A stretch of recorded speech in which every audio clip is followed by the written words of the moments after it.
avez vu ces images révoltantes à l'Élysée, à vomir. Paris a déroulé le tapis rouge. Et sur ce tapis, un homme sans urne, sans peuple, sans honte. Mahmoud Abbas, qu'Emmanuel Macron appelle volontairement par son nom de guerre, Abou Mazen. Thank you very much. Thank you, Abou Mazen. Thank you, Abou Mazen. Reçu, c'est pas une coïncidence, jour de mémoire pour la France et aussi jour anniversaire de la mort de Yasser Arafat.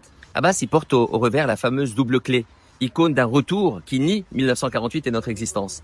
Quand Abbas la porte, le ministre des Affaires étrangères israélien le dit. C'est un message clair qu'il veut envoyer, celui d'effacer tout simplement Israël. Il faut rappeler qu'Abbas, il a rien construit, sauf des palais.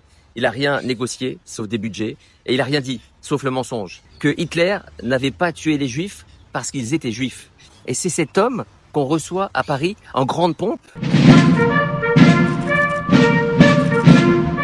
C'est cet homme pour qui on sort la fanfare à la veille des 10 ans du Bataclan dans un pays qui prétend défendre la mémoire.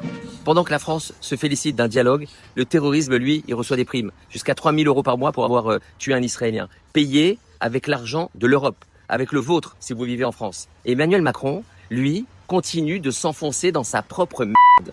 En dénonçant, je cite, la violence des colons israéliens. En annonçant vouloir, je cite encore, contribuer à la rédaction de la constitution de l'État de Palestine.